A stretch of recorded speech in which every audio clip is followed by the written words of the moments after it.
All right. Um, so welcome to the Peer and AI Review plus Reflection PAIR public webinar.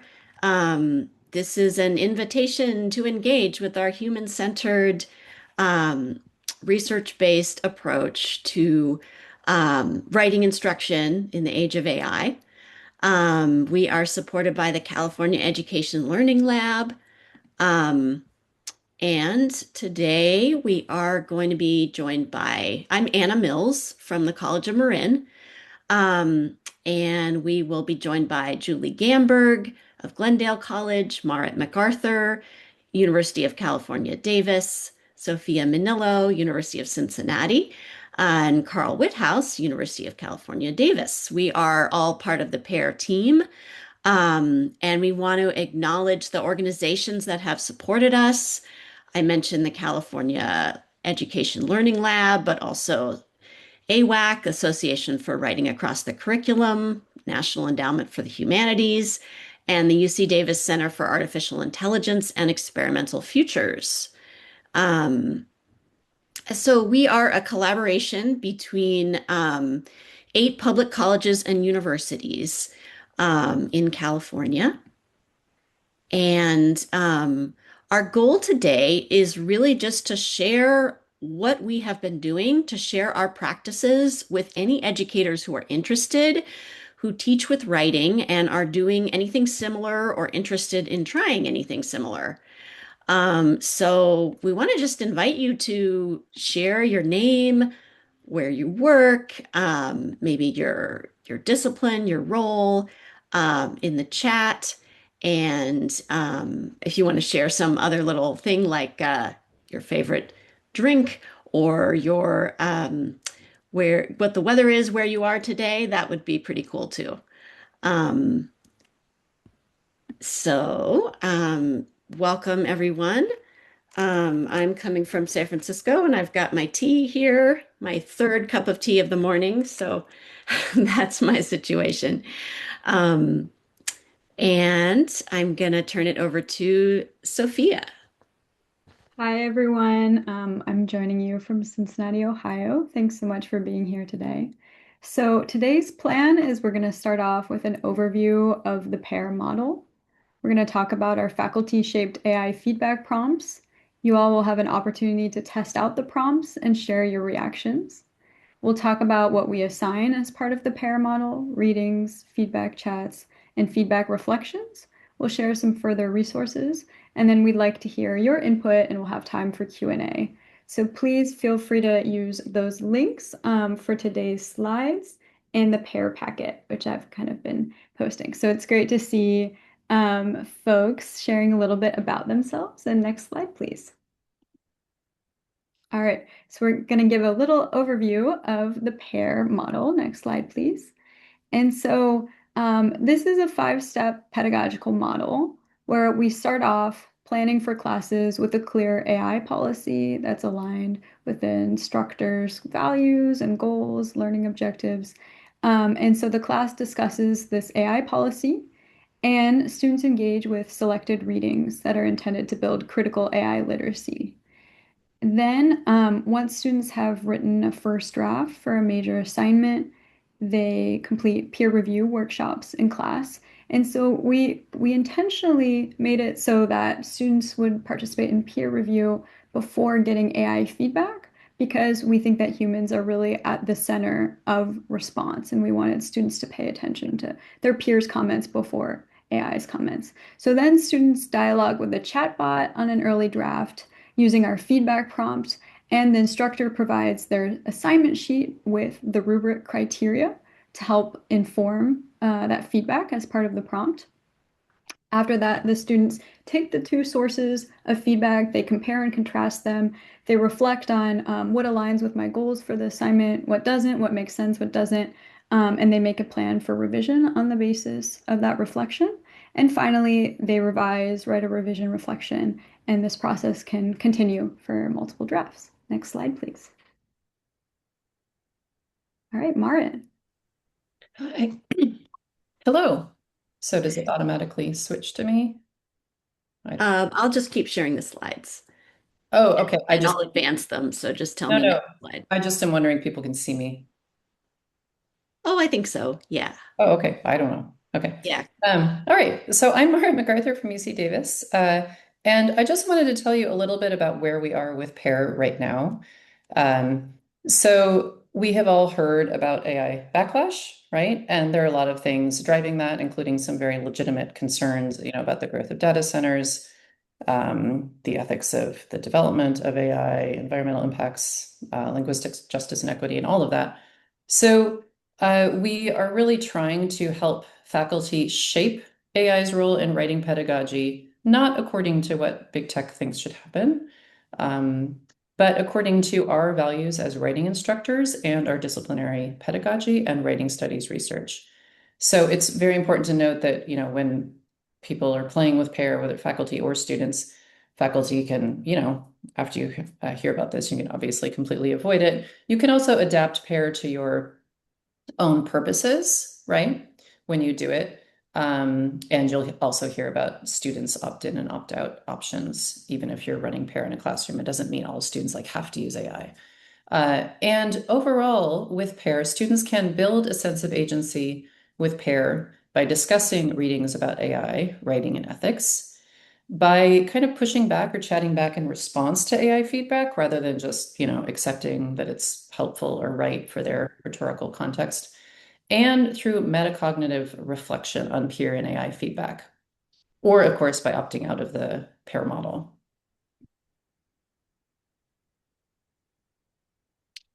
It's really also important to emphasize that with PAIR, students stay in control of their writing, or if they've kind of given too much control up to AI, that can take it back so that AI becomes a tool for thinking about their writing, not a shortcut. Students build critical AI literacy, what AI is and isn't, its risks and benefits, and ethical considerations, skeptically assessing AI outputs. So there are a lot of different definitions of critical AI literacy, but a very practical way to develop it is to assess AI output from a position of rhetorical strength. So when students have written something that they've had instruction in and given and received peer review, they're in a stronger position to judge whether AI's feedback is helpful or not. Rather than like, hey, let's generate an AI version of this and like, do we think it's good? Well, students are not necessarily in the position of experts to judge that, right? So through PAIR, our goals are for students to strengthen their voice, judgment, and revision skills. Also, we just want to share that we won an award for one of our research articles from Computers and Composition, which is where it was published. And of course, we're happy about that, but we also want to share it because, as the judges describe it, we really were aiming for an empirically grounded model and a pedagogically responsible one. And in their words, the PAIR model resists both technological solutionism on one hand and reactionary refusal, offering a rigorously tested framework for integrating AI ethically while preserving the relational contextual value of human expertise in the writing classroom. We're also honored to share that Annette V., Mark Watkins, and Derek Bruff chose to describe PAIR and share excerpts of our materials in the newly released Norton Guide to AI-Aware Teaching. And they write, there's a lot to appreciate about the PAIR model. We like that it foregrounds peer feedback and juxtaposes it with AI feedback while developing students' critical AI literacy to evaluate both. Plus, the PAIR team is continually developing and testing prompts and sharing research based on student work with the model. Like everything that we create is open educational resource is, sorry about my grammar there. So we really just want to develop this model with input and disseminate it to help as many students and faculty as possible who are trying to navigate AI in writing. And so the PAIR timeline, this is a project that was developed and tested at UC Davis in 2023 to 24 by my colleagues. And we were awarded the $1.5 million California Learning Lab grant in 2025, and that's when the other campuses joined, including my college at Marin. Um, And we're now working with 8 campuses around the state of California that you can see on this map. Just a little picture of some of the faces of how many folks are involved. We have 2 slides of these, including all kinds of collaborators from community colleges, state colleges, and our UC system. So we had linguistic justice and equity consultants, wonderful Michelle Cruz Gonzalez and Keisha Quesada Turner. I'm not going to read everybody's names, but just to give you a flavor of how big the team is. Um, and Marit, you want to share the benefit first? Yeah, so this is part of like trying to address AI backlash, but also to motivate students to and faculty to consider doing pair because there are lots of problems with AI, right? So why would we be using it at all, right? Um, One thing is that when we developed this model, we really felt there's an obligation on educators' part, one foisted on us by the tech companies, to help students adapt to AI, whether they're going to use it or not, right? We really feel that all students deserve guidance on how to use AI appropriately and when to avoid using it. So PAIR is really an equity-driven curricular model. Uh, and we also think all students deserve support to improve their writing. Okay. So on the AI side, most students have access to AI in some form, right? ChatGPT, Gemini, Claude, whatever, some local models that are hosted on their campuses. But just, throwing technology at people, access does not equal equity, right? And without guidance, students may fall behind peers in AI literacy. And we have seen, the digital divide widen in the past when people thought that just access was enough, right? So on the writing side, all students deserve support to improve their writing, right? We'd agree about that. And of course, a lot of research shows that feedback on drafts is crucial for improvement, right? AI, as it turns out, and this is based on some solid research, can provide helpful, quick feedback on drafts, right? And students get feedback with PAIR, at least the larger project that we're doing, through a platform, May I say, feedback that really protects their privacy. And it's a not-for-profit app developed by a math and music instructor for Western Washington, who also developed the LibreText OER homework platform. And it does have strong privacy protections. So we think that other key benefit, this is really kind of 2 benefits, but one is that students are getting peer feedback, um, understanding what human audiences need from them in their writing, what their human readers are getting from what they've written. Um, and comparing the peer and the AI feedback helps them see um, how they feel about human versus AI feedback and what each might offer to them, and what each might lack. So there's this element of practicing teamwork as well as appropriate AI use for a future career, but always emphasizing this idea that writing is human communication, that AI cannot replace human audiences or peer and teacher relationships. Um, and keeping in mind that it really is those relationships that motivate students in many ways and make learning fun, and meaningful. Um, and it's not overemphasizing AI, um, because we're still providing as much human feedback as we were previously. And I think Yeah. Julie. Hey, yeah. So another benefit is thinking really about beginning writers, and we know how important writing is in learning what we think and even how to think. And we also know that as beginning writers and even as experienced writers, we can be really unconfident in our writerly voices and our developing voices. So we thought a lot in PAIR about how we help students build confidence in their growing voices, even while revising and improving. Um, and part of that is the prompt that PAIR uses to give students feedback that really acknowledges and celebrates their voice and points out their their moves. And also part of that is being really clear with students in this quote that, we let them know that AI might influence their writing to sound more robotic and to question or reject their voice. So being really transparent about that. And then asking throughout the process, is this feedback having students reflect? Does it fit my voice? What was I intending to say? Who's my audience? Why am I writing this? And having students really be thinking about that rhetorical context in the context of wanting to say something with their own voice and making sure that the feedback is really celebrating that as they continue to revise. Thanks, Julie. So here you see just some evidence, some examples of what students have to say about PAIR on reflections or in interviews after participating in PAIR. And so in that top quote, you can see that, some students come into their course thinking, oh, AI would be used, if you go back a slide, please. Sorry. Um, that's okay. AI would be used maybe just for editing or text generation or what have you. But some students changed their mind and realized that AI can be a tool for feedback, especially when prompted in this guided way. And they can avoid losing their voice. And in fact, we can prompt, as Julie said, in ways that help to preserve and cherish our voices.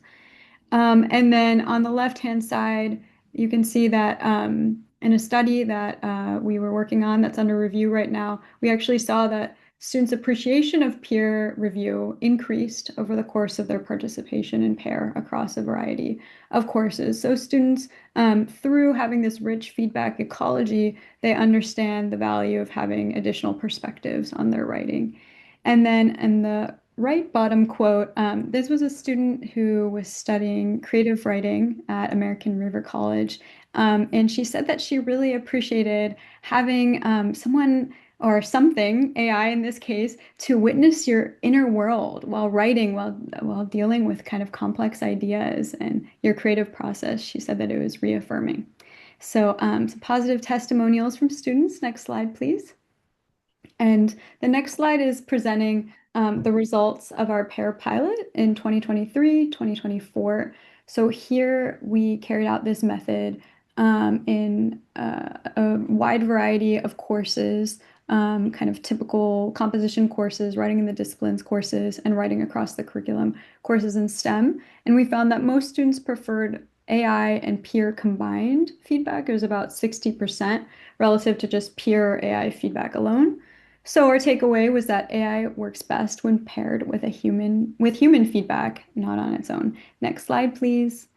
And so some of our broader takeaways are that AI and peer feedback often reinforce each other, and when they differ, those insights from differences are often complementary perspectives, or they might kind of focus, maybe AI focuses more on higher order concerns. Peers might need a little bit more guidance to focus on higher order concerns.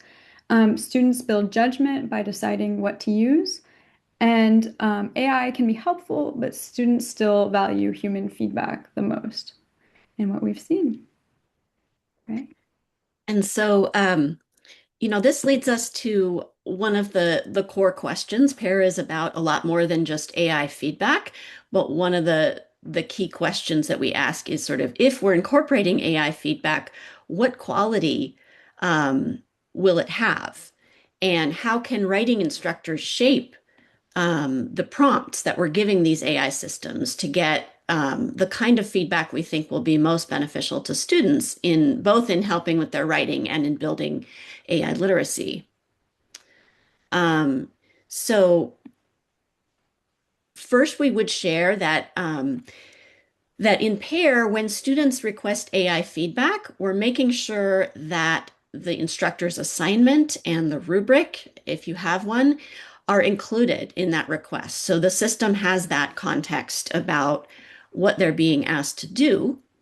But beyond that, we have two core sets of feedback instructions or prompts that we've developed through months of iterative design and testing on student essays and a huge amount of discussion among ourselves and our testing team about what should be in those prompts.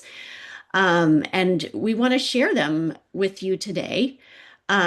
We have more about our testing process and recommendations for testing in the link to that slide deck of a presentation Julie and I did earlier this summer.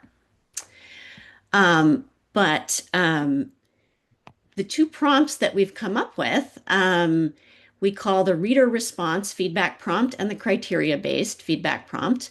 The first one, the reader response one, really emphasizes, instructs the AI system to emphasize the intrinsic meaning of writing as human by um, describing the strengths and areas for consideration in terms of how a reader might respond, a human reader, what value the human reader might find in the writing, where they might be confused, where they might need something different, using phrases like, blank might resonate with readers.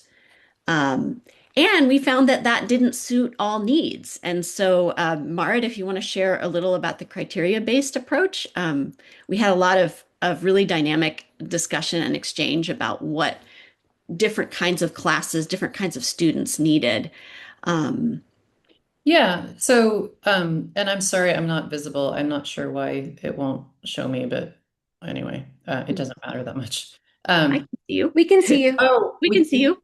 but why? Okay, with everybody else, it changes where I can see, okay, who's talking, except when it's Oh, me. But okay, I that's trust you. Hi, I guess I'm here. Uh, okay. so the pair criteria based feedback prompt was actually the first one. That's what we used in 2024. And it was based on a study at UC Irvine um, that found that human and AI feedback, like human feedback was always better, but AI feedback could be comparable in quality when criteria were used. So that's what we based ours on. And then we developed it over time, to emphasize protecting student voice more and so on. And yeah, we had a lot of discussions about this, and ultimately there will probably be many different pair prompts. We're hoping that there will be a library of them. But some of us who teach, for instance, upper division professional writing courses at UC Davis, we're finding that the reader response prompt, which is very supportive, and it's we always want to support students. And, I've taught in other contexts where you're just trying to convince students that they belong in the classroom like half of the term. And like it's very important to be super encouraging. But in some of the professional writing contexts, we found that it would sound like it was overpraising a weak draft.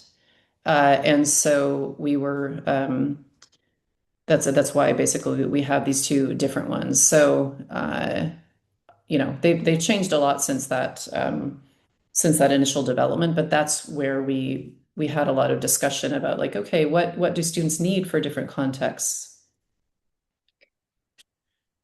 And then if you want to continue, or I can. Yeah. Oh, yeah. So both prompts, it's important to emphasize, give feedback specific to the assignment and rubric as the instructor has described them. You guys have probably heard the term context stuffing, right? You have to provide a lot of rhetorical context to get what you want out of AI because it doesn't live in the world as we do, right? It's just language based at this point. So and that means instructors get to, as Anna emphasized, cater the AI feedback as much as possible to their rhetorical context, right? And both prompts give feedback on strengths as well as considerations for revision. They both include quotations and detail from the draft to support each comment. One thing I'd also say is both ask the chatbot to quote from the draft to illustrate the feedback. Both strongly discourage, like don't write for the student, don't write for the students, don't write any for the student, do not write for the student, and do not comment on or judge their voice. So just those are some other things they have in common. Yeah. So we were piloting these in fall 2025, and we did get feedback from faculty and students that the feedback they were getting from AI was a lot to process, that it was too long, and that sometimes faculty were concerned students weren't reading all of it. And so we made a big effort in winter 2025-26 to revise and test those prompts so that the initial feedback they got would be significantly more concise. It's limited to 16 sentences max. And the responses, so when students asked follow-up questions, the responses, we wanted those to be limited just to a paragraph each or 5 sentences max. And we had to wrestle with those systems and tell them over and over in multiple different ways to keep the responses short. But we did have some success in the end with that. Um, and we're continuing to experiment with the prompts. One experiment we have is a versions of both prompts that actually give contradictory suggestions for revision. Um, and the thinking there is that, with all of our feedback, our framework really encourages students to question the feedback, not to take it as an oracle, not to take it as an authority, not to see AI as having the answers necessarily for them. But we're encouraging them to question it all along the way. But we do recognize that as these systems get more sophisticated, it's harder to see where they're wrong. And maybe, they're less obviously wrong. But we still need students to practice identifying flaws and having those moments where they see, no, that's not what I wanted to do, or it's not getting this part right. So, one way to give them practice is to make sure that the AI gives contradictory feedback um, that is still reasonable and plausible, and so that they can't take all of its suggestions. They have to see that one might sound good, but it's not right for them. And so we've developed these versions of the prompts that give different paths for the student, and they have to choose one. So we wanted to give you about 7 minutes now just to explore our prompts and take a look at how we've framed this to um, to the AI systems and what resonates in terms of the pedagogical approach.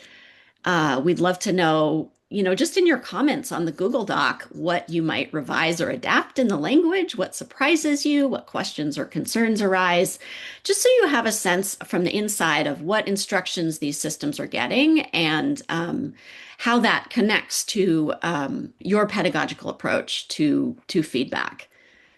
Um, so we'll just give you some time. I'll show what that looks like if you want to see.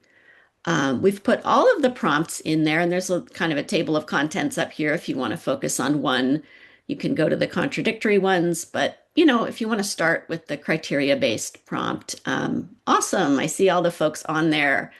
And feel free to comment. This version is all for your comments. Any questions or need help, let us know in the chat for sure. We're very excited to see what you think, what you notice.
So I know we're probably not giving you quite enough time to really absorb this and comment. Um, but we wanted to at least just give you a little chance to get acquainted with what it is on the back end and hope you could continue commenting and having dialogue about it in future. Um, but we wanted to share a little bit more um, about our prompts and our testing process before we invite you to actually try it out on your own assignments and see what kind of feedback you're getting or look at our samples. Um, so let's see. So over to you, Carl Whithouse, Excellent. if you want. Did you want, I see Yvonne had her hand up. Were we taking questions Oh as we were yeah. going along? Do you? We could take a question. Yvonne, did you want to ask a question now? Hi. Yeah, I'll be brief. Sorry. For me, I attended last year and I really like this idea, but it was important to me to be able to replicate this as closely as possible. And I really appreciate the details on the prompting side, but I'm just curious what kind of the directions you used for the human peer response before you involve the AI as one point. And also, I think you're using like my essay feedback. They're still charging for that, I believe, correct? That was the problem with my institution. Yeah, thank you. That's really great. And we do want to provide sort of the practical nuts and bolts of how to apply it. So you can do it with other systems, not just my essay feedback. And we'll share a little bit later about how to do that.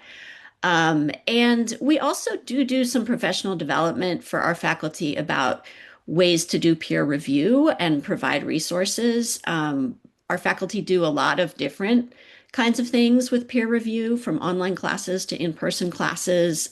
So we don't have a set single methodology, but we do have a bunch of resources we'll share a little later in the slides. But yeah, thanks for grounding us in the And I'll practical. just say briefly that in the next few days, we will also put up a um, shared faculty development module on the Canvas Commons that includes some ideas about how to do peer review.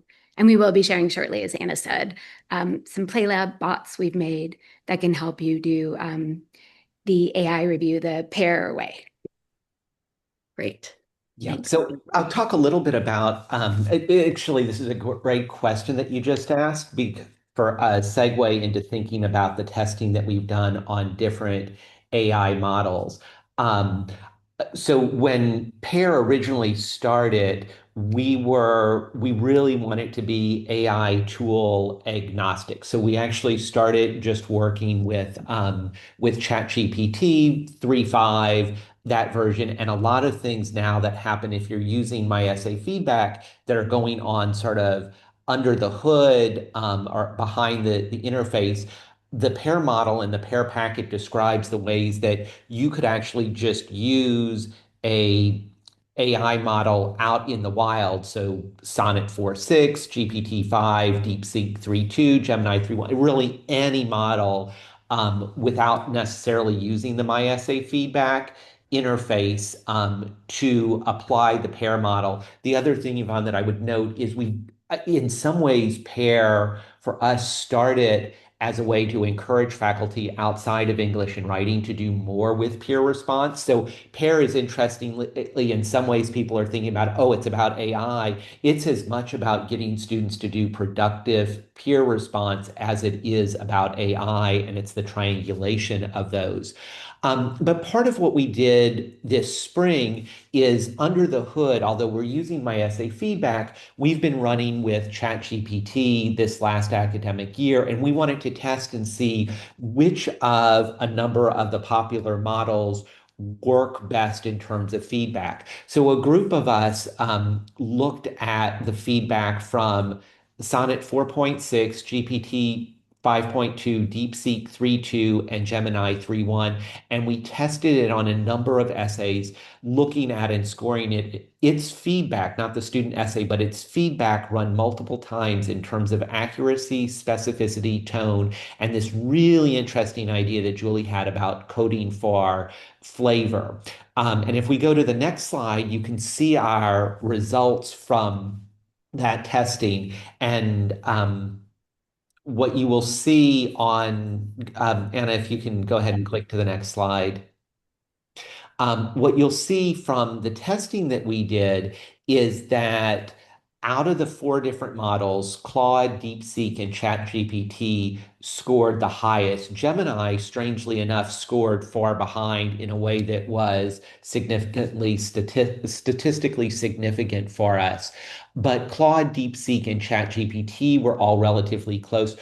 As a group, we decided to recommend switching to Claude because we felt that the feedback was better. We had some privacy concerns around DeepSeek and also some concerns about ChatGPT, although at the moment we're still using GPT and we probably will throughout the fall because we have some vendor risk assessment things that we need to take care of in terms of the IT support behind the scene to move this forward and use Claude Sonnet 4.6. So it's interesting as you think about this because if you're not using my essay feedback with the PAIRR model, you can go out and use any of these tools in the wild. And in some ways, I'm beginning to think that by not having the interface, students actually get a chance to learn more about critical AI literacy and how AI engines function.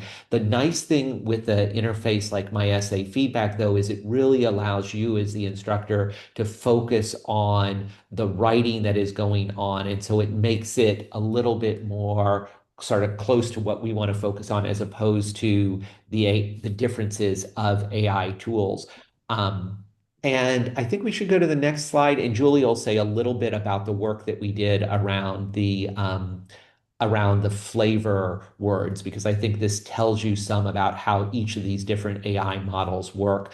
And then we'll go on to the next slide, and Anna and I will talk a little bit about Playbot and letting you test out how the pair prompts work with a different AI engine, helping to provide that feedback.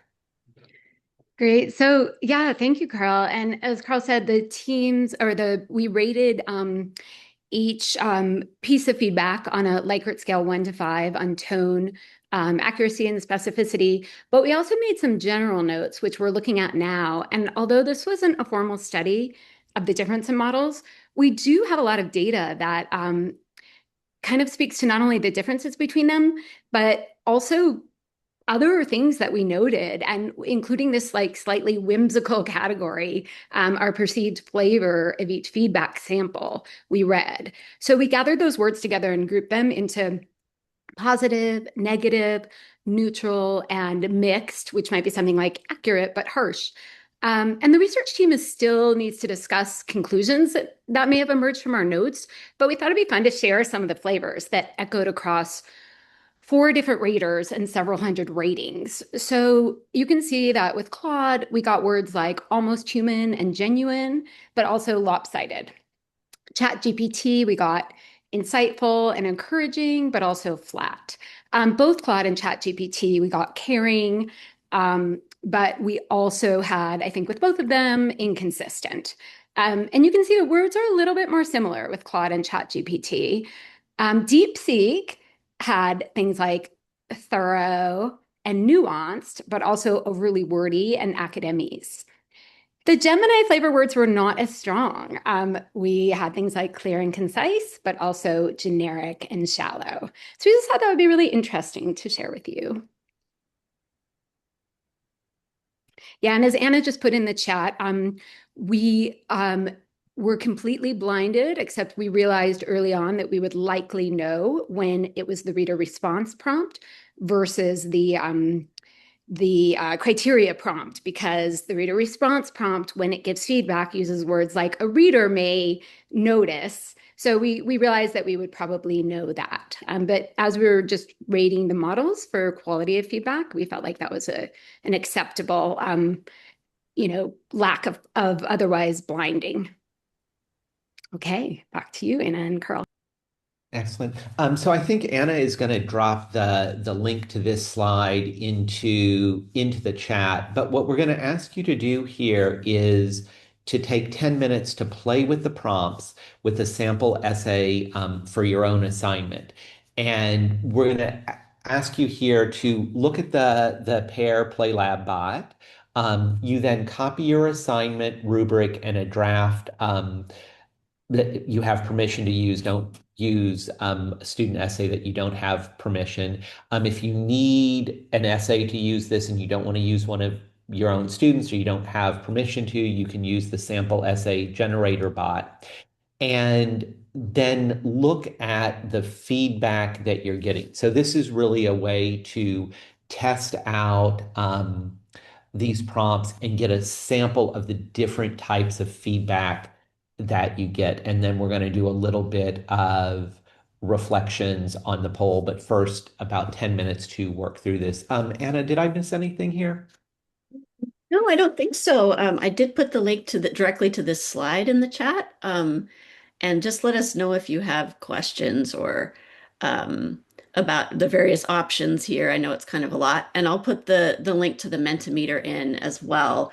So once you kind of play around for a bit, you can share what you're seeing. Um, and we were going to actually take some 15 minutes here for this. Actually, maybe we'll just do 10 so we make sure we have time for questions. So you could take till 10:55 Pacific time um, and play around. Any questions people have now as you're getting started? Um, we're having such great discussions in the chat. This is kind of amazing. But so I'm going to put this link again directly to this slide where you can see all your options for testing. And in other webinars we've had, sometimes people want to test this on their own writing. So that's interesting too. I certainly use AI feedback with my own writing and think a lot about how I'm responding to it and when I want it, and when I want human feedback. Um,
And thanks to John Ippolito for the question in the chat about what is PlayLab.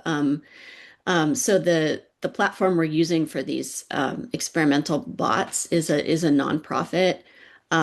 It's for educators to make custom bots, and once you make a bot, you can let people use it for free. Um, they don't use the data for training AI systems, um, and it's we have a partnership with PlayLab and the California Community Colleges, and we've really been impressed with their trainings for faculty on prompting.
So we know you haven't really had enough time to test exhaustively, but we would love to get any first impressions. If you want to share some reflections about your experiments in the next few minutes, maybe 5 minutes or so. Um, and I just put a link in the chat to this Mentimeter poll. It asks you to rank the different prompts, and then to give any free form input. Um, and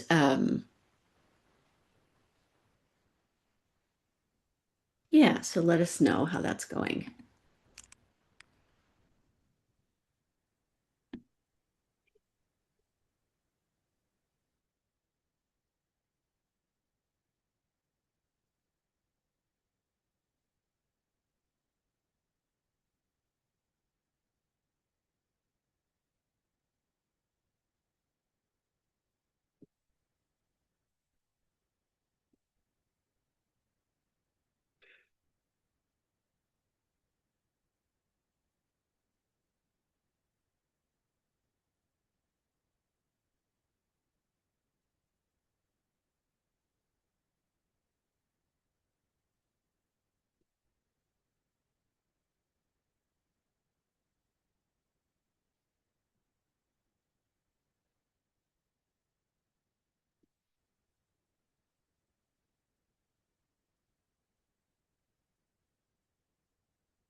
So I'm just putting up um, the first poll comments that we're getting.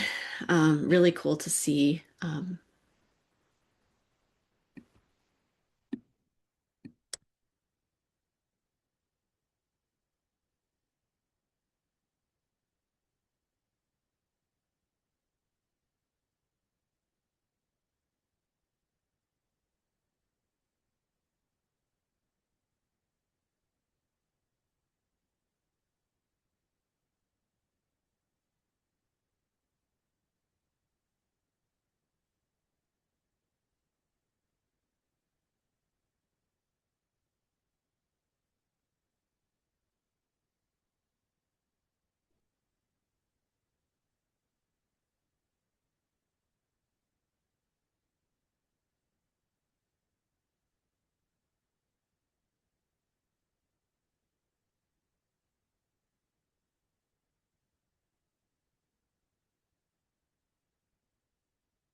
Thank you so much for sharing these comments. They're fascinating already.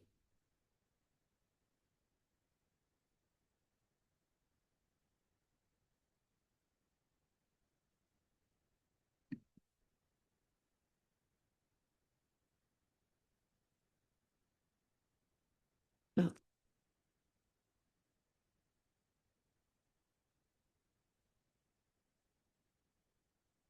let's take another minute.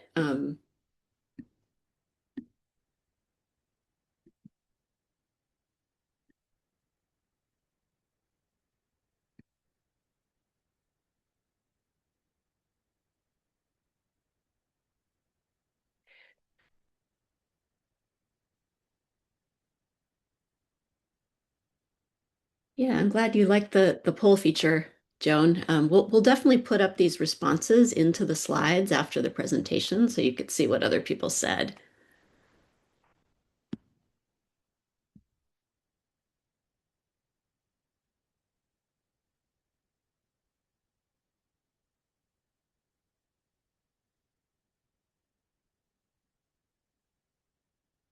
So I'm seeing a lot of people finding value in the feedback, and a couple people saying they like that final note that positive feedback does not ensure a good grade and suggestions don't indicate a poor grade.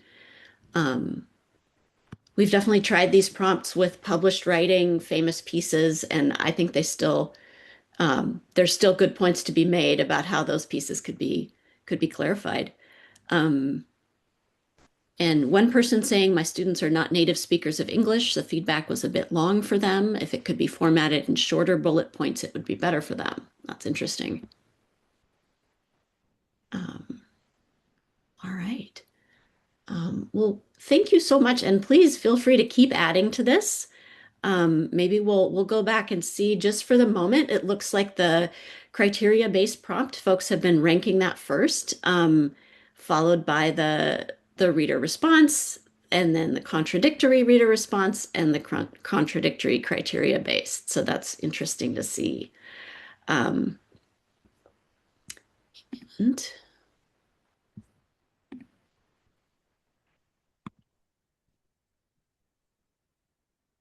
so, Julie. Thank you, Anna. That was so interesting. I see there's a hand up. I don't know if we want to take that Oh really quick. yeah, Move on. I think Yvonne, you asked it in the chat, but if you want to unmute, go for it. Yeah, I just want to thank you again. So for me, the biggest where I found the bridge that was needed, so using the regular peer review that we know and love, students aren't very good at that and don't know how to do that. I did this last semester after last fall after attending your presentation. And then I used Claude and I just did a kind of my own thing because my institution didn't want to pay for the $11 or whatever it was per student. But there seemed to be kind of a disconnect there. It's like I literally watched them stumble and not know how to give peer review in the old way, and then they just everything was just given over. Does that make sense? So as a professor, how do you make sure to bridge that gap there? Yeah, Sorry if I'm not articulating well today. yeah, no, I think it's a great point, and it's making me think maybe we should have um, had more about peer review here, No, because we do really draw on the writing across the curriculum research and best practices, and look to other resources for peer review. We haven't developed separate ones, but it is something we've emphasized in our faculty workshops for pair faculty. can But I I think it's a good reminder that like that is the heart of it, and that is it doesn't work without continuous experimenting with what makes peer review better. Um, so maybe we'll get to that a little bit more in the Q&A as we go, um, if that's okay, because I want to make sure we cover kind of the nuts and bolts of how this works, and let Julie go to that. All right, thank you. These are such great questions. So before we do this, we have students do some readings on AI. And we can go to the next slide.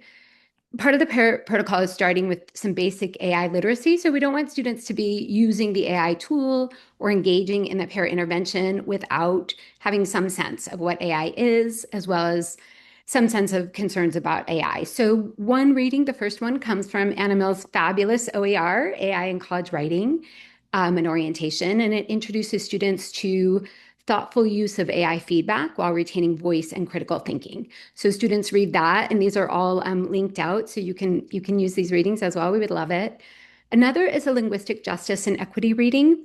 It blends sections of two articles, one by Alvarez and Juan and one by Michelle Gonzalez. And these are really great places to start if you're new or your students are new to the ideas behind linguistic justice and equity, and how important it is to think about what the academic enforcement of standard English does to many students, especially minoritized students, as they're finding and working on their writing voice. And it really helps with thinking about why students might want to privilege their writing voice above this like very neat, perfect standard English AI voice. We have an ethics statement, which I'll talk about in the next slide. And finally, we have some optional readings that include linguistic justice and equity video kind of smash up, and also some scenarios that students can use to think about how they feel about AI use, and more there. There's lots to look at there, and we'd love you to look at all of it and give us feedback. We're always like very excited to share these resources and hear what you're doing as well. Um, so then next is something that's new this year in response to both student concern and general concern in the academic community about choosing to work with AI at all. We wanted to craft a statement that both clearly communicates our very real concerns with AI and also sources important information for students about environmental concerns, about labor concerns, about bias, and all kinds of bias, right? And linguistic justice and equity, and about privacy, intellectual property, datafication, what data is, how this data came to be. That and then also explains why we choose to work with AI anyway. And we are excited to share that with you. It should be ready in about a week. So if you follow Anna, which I'm sure who would not follow Anna, I'm sure she'll be posting about it when it's ready. And we're really excited to share that with you. And we also just want to acknowledge again John Ippolito. I'm not sure if I'm saying your name correctly, but we thank you so much. I know you're here, and gave us so much feedback on the environmental concern section. And also even before the feedback, we were such like fans of him. If you don't follow him and look at his work, it's such important work around the nuance of environmental concern in AI. And we really drew heavily on it in drafting that section. We just thank you so much. And we're really excited to share this with you soon. Okay, so students do the readings, and then in the pair process, what's next? So we kind of leapt forward to the prompt. We're leaping back now. They write their own draft without AI assistance. They give and receive human peer review. And then they get feedback on the draft from AI. This is the prompt that you all just looked at and played with. We use my essay feedback. You can also use the PlayLab bot. And then they do a reflection where they compare the peer feedback and the AI feedback, and they really think about what advice they want to take and why, and how they want to revise, and kind of consider and where they want to push back. And that is the basic process. So how that last little bit happens within my essay feedback is we have students are required to ask two follow-up questions after they get the feedback from AI. And Anna has these great phrases, which I think most of them maybe come from Anna's OER, and they're really terrific. They're these sentence starters.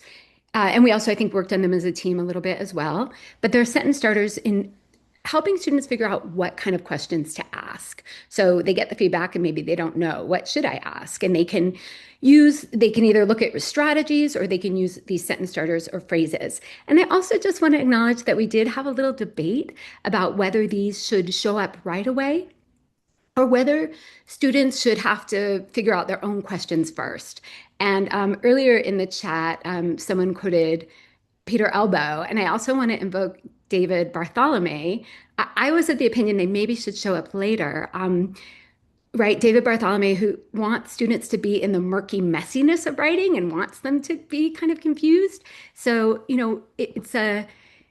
it's interesting to see how students sort of form their own questions. Yet, we also have a lot of English language learners. We have students that really were struggling. So we're trying to find this happy medium. And these are all things we keep revisiting as a team. And Anna, I think back over to you. Right.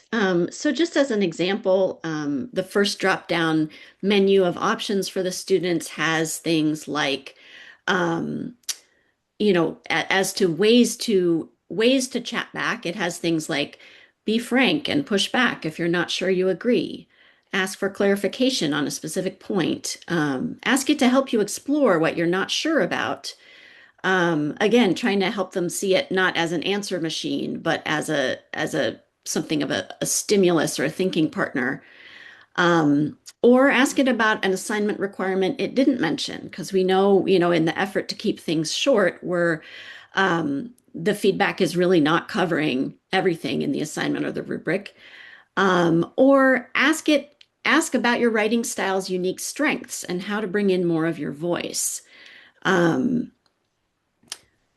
And these are all in the PAIRR packet, along with more drop-down menu approaches that they can select. We also have the drop-down menu of actual phrases with blanks that they can fill in. And so, as Julie said, we've had a really productive discussion about the tension between, giving too much direction or not enough on this. So we wanted to kind of try to do both. And I think this is Marit. Yeah, so these are the reflection questions we require students to write once they have received peer and AI feedback before they do anything. And arguably, this is where the learning happens, right? So we're really trying to slow them down, like don't just like accept it. And it's very different than like using Grammarly Go and just clicking accept, accept, accept. So, okay, wait, so let's step back. We got peer feedback, we got AI feedback, but I'm the writer, and what do I think of it, right? So they write two reflections, okay? The first is right after they finished peer and AI feedback. How did it feel to receive feedback from peers compared to AI? What advantages or disadvantages do you see in each? And by the way, we have an article coming out in Critical AI about how students conceive of the role of the chatbot in relation to them, which I could share. Second question, what insights or perspectives did you get from your peers and from AI? What advice do you agree with? What do you disagree with? And that leads them quite typically to be like, okay, they gave me overlapping advice, or they gave me divergent advice. I agree with this, I disagree with that. And I don't think this was in our findings, so I'm just going to mention it. When peers and I mean, it was in our findings, but I don't think we mentioned it today. When peers and AI agree, it can be reinforcing. Like, I guess if all of these different sources are saying it, maybe I should revise it. And when they are different, then they can see, well, I get different things from humans and AI, and that's really valuable. And we do this question partly because of our research. We want to know how asking AI follow-up questions impacted the feedback they received, right? So in addition to us seeing that conversation inside Messay feedback, we can also see how they felt about it, what that was like to push back. How has AI or peer feedback influenced your thinking about your own writing voice and your choices about your language or communication style? Because of course we want them to be thinking about that. And interestingly, before we emphasized voice and linguistic justice and equity as much as we are now, we introduced a little bit in the second year, and even just that little introduction that I just added something about voice to the reflection questions, it got a lot of response. So students were already thinking about it, which is great. And then, revision plans, given the feedback and your reflections about how do you plan to revise your draft? So they write that before they revise. Yeah, and then the second reflection they write, and it might seem like, gosh, this is a lot of reflecting, right? But we want there to be a certain amount of productive friction and slowing down, right? Instead of just thinking AI can do everything for us really easily. So they turn this in with their final version of an assignment. They're supposed to write a full paragraph responding to these questions. And for both of them, we say, please tell us your genuine thoughts. Don't worry about grammar or correctness. This is, writing to learn, writing, not learning to write. So it should be low stakes, but heavy thinking. Anyway, so here are just 3 questions, and we condensed these a little bit from last year because we're trying to, minimize reflection fatigue and still get interesting, substantial answers. First, what are the most important revisions or changes you made in the final draft? And then what motivated them? It could be peer review, it could be AI feedback, rereading your own writing, instructor or tutor feedback. Second question, now that you've finished revising, do you want to add anything about the influence of AI or peer feedback on your own writing voice and your choices about your language or communication style? Has your perspective on AI feedback and or peer review changed based on this assignment and or this class? And I don't think we mentioned this here, but if students opt out of PAIR, we ask them to get an additional source of feedback, and instructors can stipulate whether it's like family or friends or writing tutor. Just a footnote, Anna, just because there was that question about peer review, if you want me to go over one slide I shared about peer review at some point, I will. Sure, if you want to do that, feel free to jump in. I think Carl shared a slide in the chat about peer review. I did actually. Oh, okay. Thank you. Yeah, feel free to jump in with that whenever you think it's a good moment. Well, I'll let you decide that. It's just because people often need a lot of support I on think it. it'd be great if you want to do it, even Whenever. now. Um, Well, I can't share my putting that. screen, but I can, Oh, right, of course. if you Okay. put it up there, then I I will. will put it up. Okay. It's just, Sorry. no, um, so this is from a different presentation on PAIR, but just because, as we keep learning this over and over, they're like, we kind of take for granted how important peer review is and how hard it is to do well, and then strategies for doing it well, right? But that's a really important piece. So just briefly, like how I motivate peer review, I give them a trick question. Raise your hand if you plan to become a teacher. Inevitably, not all of them are. Okay, that's trick because all of you are going to become teachers because you're going to be eventually train, supervise, or mentor people in your line of work. Employers really value teamwork and collaboration skills. So the point of that third benefit, way back there was that peer review teaches a transferable skill of collaboration and teamwork. Okay, so if that's an important skill, right, humans actually need constructive criticism to improve. And then I asked them if you ever had like a bad or useless, peer review or workshop experience. Inevitably, they have. People were too mean or too nice and vague, right? Okay, so humans resist or reject harsh criticism. So we talk about, how to sandwich your comments, and they don't respect vague, unearned praise. And I also tell them, okay, if you're too nice, you'll have to do the work of other people at work, right? And they won't improve. They might not respect you. If you're too mean, they won't listen to you. So it's really important to practice. So best practices in peer review include modeling. You need to share sample peer review responses, like what is a good peer review response. So when you have good student samples, get permission to share them. It's also good to give them specific answerable questions. Yes or no, obviously, doesn't tend to lead to students saying very much. Significant course credit, I usually give them 10% of my course grade is worth is peer review. It is very easy to grade peer review responses quickly, through SpeedGrader on Canvas, but they do need to have the idea that somebody's watching, that accountability, and, cultivate the peer relationships as much as you can, because then, it's like the honor system. We're less likely to just mail it in or just not try very hard or cheat if we don't care about our relationships with our peers or students. So we really try to build those peer relationships. We do have some peer review guidance for PAIR and examples of peer review questions. So anyway, I just wanted to share that. So yeah. That's great. Thank you so much for having that at the ready. Um, and I think this is also you, all right? Oh, so we are using my essay feedback for PAIR, uh, and there are some real advantages to it. We're not, salespeople for it. We're not pushing it. But it is a not-for-profit faculty design platform that we've customized for PAIR with the former professor Eric Keene from Western Washington. So it is FERPA compliant. It has strong data privacy protections. Student data is not used to train AI.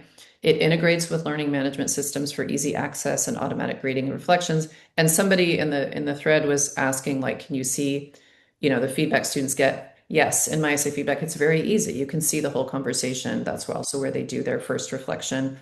So that's really great, right? It eases the process for faculty and for students. We did notice sometimes, like, and I have to remind my students, they would be like, "Oh, I was kind of surprised, like AI like gave me really good feedback." I said, "No, no, no, it's not AI. It's here's the feedback prompt, here's the assignment description, here's the criteria or rubric." And like without that, the AI feedback wouldn't be very good. So it's important for them to see under the hood. So it's just a question of how much friction you want and oversight.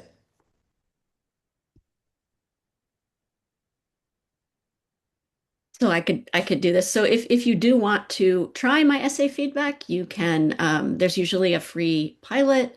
You can sign up with your email, and then the cost is about $12 per student per semester, and it can be done either through your institution, like through a grant funding it so the students don't pay, or individually through the bookstore.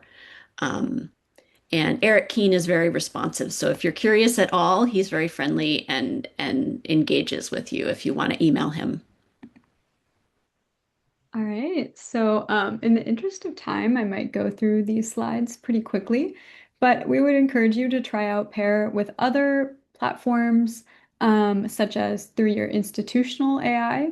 So, I've been implementing PAIR through Bearcat GPT, which is University of Cincinnati's in-house AI tool, and you can create agents that are specific to your class, which is really excellent. And just try to maintain FERPA protection when using these tools.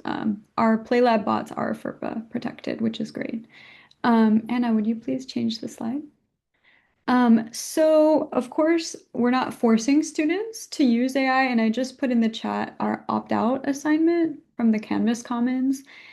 So we encourage students who are not interested in using AI, and we respect that, to schedule an additional writing center or tutor meeting, conference about their draft with a friend or family member, and then we have them write a similar reflection. So they're still engaging in the learning process and enriching their feedback ecology. Next slide, please. Okay, and then we have some further resources. Next slide. We've covered workshops on topics related to AI, like academic integrity, reducing AI misuse, linguistic justice and equity, peer review, and assessment in the age of AI. And so I think faculty desire more support around these topics. And so I would encourage you all to think about implementing faculty development around these topics on your campuses, and we have resources to share. All right. Thank you so much, Sophia. It's so good to see you. So we've also been developing an asynchronous training for PAIR faculty, and you see a screenshot of that here. And while it was initially targeted at faculty who are part of the PAIR research study, so it includes required elements like announcing the research and having students opt in or out, data collection, stuff like that. At the same time, we're also realizing that these are useful resources for faculty who would like to use PAIR intervention in the wild. And there was an earlier, such a great question about that, and kind of it has a lot of components, and how do we do it in the wild? So we're working on a Canvas Commons version of this, which we also hope to have available in the next week or so. Anna. And of course, we just want to acknowledge that this whole approach depends on students writing their own drafts, and that this is an intense challenge for most of us in the age of AI. There's great temptation to outsource part of that process. And so we also sort of consider that to be a wicked problem, as Corbin et al. Have put it, in the wicked problem of AI and assessment, in that there's not one great, perfect approach. There are a lot of things we can do to reduce AI misuse. And maybe I won't go over all of these, but just to kind of acknowledge how much of a focus this is for many of us. We have provided professional development that kind of goes over the intrinsic motivation strategies, where we are trying to help students see the meaning of the writing assignment, connect it to their interests, frame the reason, help them see that writing that is helping them become better thinkers, teach and support their process, really relying on all the best practices of writing instruction that we've built up over the last few decades, using collaborative or social annotation of readings as a low stakes entry into writing, maybe reducing grade pressure with alternative assessment. Um, and you can see a slide deck on those strategies if you want. And I think, oh, I'm sorry, I think I jumped in, but That's okay. and then That was wonderful. And then we also just acknowledge that we really shouldn't beat ourselves up if we're doing all of those things for intrinsic motivation and it's not completely working. That we probably need guardrails too, as with other human endeavors. And so we share options for that, imperfect options, proctored writing, oral learning activities, and assessment, considering things like digital process tracking through apps, sharing version history of documents, lockdown browsers that prevent copy paste or switching tabs, and most controversially, AI detection, used cautiously as a starting point for conversation because we know it is not fully reliable. So then I'll be really quick here. This slide is additional resources. The website, I would really encourage folks to look at the PAIR materials packet. Provides a lot of curriculum material that you can then use. The publications link shows you some of our research, but also some teaching-oriented publications. And then there are 3 links to podcasts that a number of us have done that tell you a little bit more about PAIR use. All right. So now we'd like to hear what you think. We'd like to get some of your input. So I just put the link to the Mentimeter back in the chat, but it's the same one as we were working with before. So please open that up if you already have the link handy. And so we'd like you to answer these questions on the Mentimeter. What do you see as the strengths or benefits of the PAIR approach? What concerns, questions, or suggestions do you have about PAIR? And what further resources do you wish for? What's your wish list? So we hope that you'll share some of this. It'll really help us to be able to get some insight and input to improve the PAIR project. And while you're doing that, I'll just say that we are committed to transparency about AI use. And so this is our AI use statement. The slides and materials are shared under an open license. And we used AI in a very limited capacity for organization and suggestions on these materials, on these slides, but we reviewed those suggestions and modified as needed, and it does reflect, the final content does reflect our judgment, and we are responsible for it.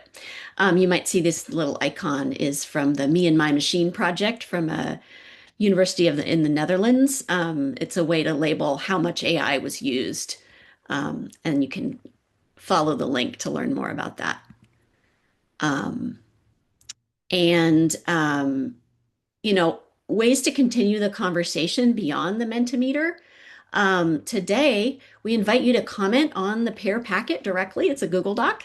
We also have this great Padlet where people have started sharing reflections on pair and resources, adaptations, questions. So that's a living document as well. We have a Google group, or you can sign up for email updates. And if you have already used pair, we would love to know about it. So we just have this new form where we invite you just to share where you are, how you learned about pair, how it went when you used it, what part of pair you used, anything else you want to share with us. We would love to know, and possibly reach out for more information or future collaborations. We love how pair is growing and expanding, and we love to hear how people are adapting it. Um, and yeah, I want to stop there and see what questions you have and comments that you want to share out loud for discussion. I know some folks have to go, but we're also not in a rush. So please, if you want to raise your hand or put a question in the chat, please feel free. Thank you for the nice messages from folks who are headed out. Yeah, Susan Cummings. Go for it. Thank you. Hi there. I hope you can hear me. Yes. I am, oh, great. I am curious how you work with or evaluate the reflections that students do on the AI versus the other. One of the troubles I've had, I've tried to do something like this based on y'all's advice before, um, but trying to read all of the drafts, all of the revisions, and all of the reflections, I ended up not reading the reflections. So, how do you read them, respond to them, incorporate them, use them? It helps to have a research team. Sorry, Annika. It's such a great question. Yeah, I think some of the time I don't read all of them, but I appreciate with my essay feedback that I don't have to in order to give them credit. And I find that like just browsing through their reflections is fun when I'm not having to give credit, because I am curious. Um, but I share that struggle as well. It's an additional process assignment, and there's always that internal debate about how much time do I have to give to actually reading their process assignments and responding. Um, but I think that, even if I don't, they're still getting value. So I do remind myself of that. And I can add quickly that we shared a slide earlier on intrinsic motivation, and a lot of us, I think, are using some form of either labor-based grading or contract grading. I myself use a reflective self-grading. So students give themselves points in Canvas, but along with a very genuine reflection. And so most of what I'm reading is actually their reflections anyway. I find, especially, since the winter of 2022, that's the best student writing is often happening in kind of the loosest writing where they're reflecting on their work and their growth. So one option is to gear your reading toward the reflections, to have that be more of what you're reading. So I find I'm giving more feedback on reflections than other kinds of writing, and their own kind of metacognitive experience of their work. And they're thinking about what worked, what didn't. That's a really rich area to respond to. Thanks. I do find that I learn a lot from student reflections. So, and that they are learning a lot when they write them.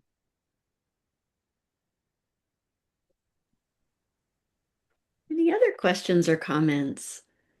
Um, the chat has been absolutely amazing. So thank you for that. And we will be sharing the chat and the transcript and the Zoom recording with everyone who registered and also on social media. So you'll have those resources. Um, but definitely feel free to reach out to us too. And I think I think Marit put her email in the chat. I'll put mine as well. Um, and we are on social media on Blue Sky and LinkedIn and Substack if you want to connect with us there as well.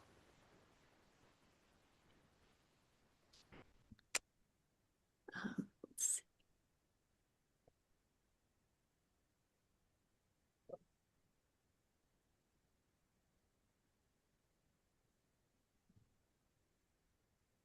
Yeah, I just want to thank all of you for coming. I'm so honored that you came, and it was great to see in the beginning what a variety. I think we had folks from the UK, from India coming in at all times of night and day, as well as from Canada and all over the US. Um, and we're just super excited to see that. PAIR also works in other languages too. That's a neat thing about AI. Um, so feel free to share other questions. We'll just hang out. We don't have to rush off if you want to ask another specific question, but maybe I'll stop the recording. Um, and you can be not recorded if you want to have conversation that way. Um,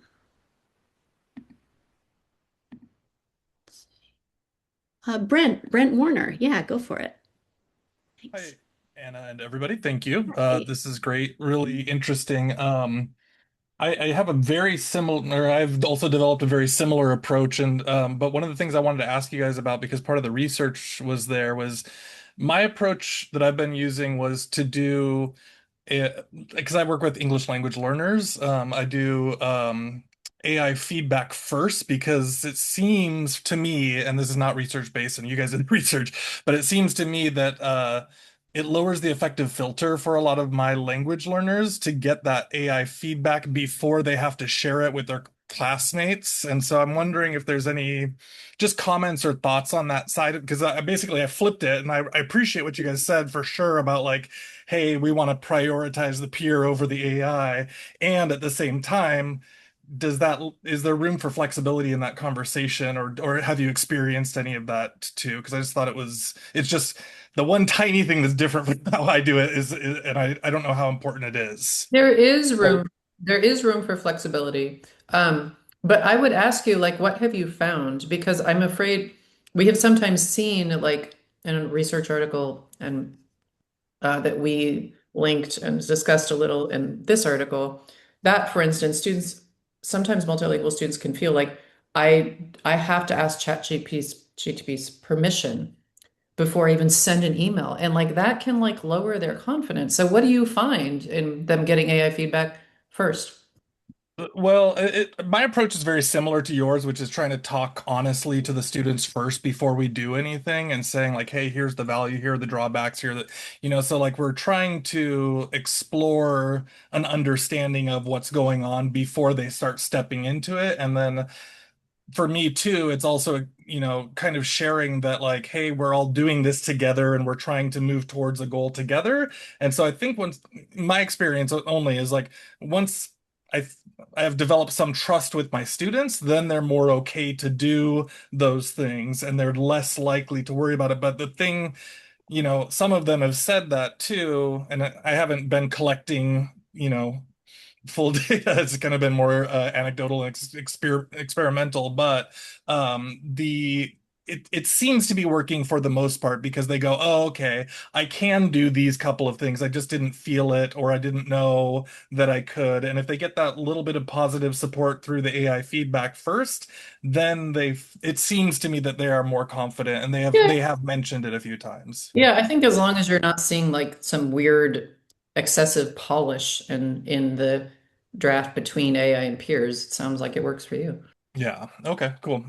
Thank you. I just was interested in that side of things too, so I appreciate all the work. Thank you so much. Perfect. Yeah, can I just say a few things? That's actually a great question. And one of the things that we found when we developed it at Davis initially, we were very focused on peer feedback first, AI second. And as we started to collaborate, particularly with the California Community College faculty and folks who were doing fully online sections, there was a number of instructors who did the same switch that you did and had the AI feedback first and then the peer synchronous feedback. And there is, as Marit said, there is the flexibility to do that. The other thing is, Sophia, do you want to comment at all here? Because you're really the expert in how it's been used, particularly for English language learners. Yeah, I was gonna ask earlier, Brent, thanks for sharing this. I was curious what language level your learners are at because I could see, if your learners are beginners, kind of novice level, that they might want some of that early kind of written corrective feedback to just make sure that their peers can really make sense of what they're writing, and then their peers can talk maybe at a bit of a more global level. But yeah, I'm curious if you found that it's kind of proficiency dependent as well. It is for sure. So my students are, basically 2 semesters before transfer level. So they're sophisticated, they've got a lot of the skills, but they don't have a lot of, when we're talking about BICS and CALP, they're like first level CALP learners, right? And so that's where they're stepping into things. And so that level of confidence to switch from I can speak, my writing might not always be clear, to like having those first understandings of like how organization and English language writing works. So they are more advanced than just like, true beginners or anything like that. Yeah, but I think it's a different set of kind of considerations than we would have in, a traditional first year comp class or even a transfer level multilingual writing class when you're working with language learners kind of at that earlier stage. So yeah, Yeah. thanks for sharing those considerations. Awesome. Thank you all so much. This is great. Just one other little thing I've done is to offer the AI feedback reflection as an optional extra credit at different points in the process so that they could do it early if they want, and then peer review, and then the official, so that there's some sense that it's there for them when they need it, and they can sort of get a bonus from that, or they can go to a tutor because I'm also requiring them to go to our writing center, um, to a human tutor. So yeah, thank you. We have those same cycles kind of going in and like trying to link as many resources together as possible for them. So it's I think it's been the best thing that we can do in terms of like not just saying like let's all do it, just allowing them to use AI as compared to like let's build the whole process. So thank you. Yeah, one of the things that was a surprise in my department was that a lot of the teachers using PAIR found that students seemed to be appreciating the peer review and the tutors more and articulating that more powerfully. And I think that was refreshing because we have a lot of folks who are really skeptical and concerned about AI and questioning whether they wanted to do this intervention. And then that was affirming to see that it seemed to be affirming, things that we've always wanted them to get, um, about the value of human feedback. And Marit says that's a finding that's been consistent in the research that around PAIR, the appreciation of peer review. Yeah, thank you so much. Any other last questions or comments? I'm going to stop the recording.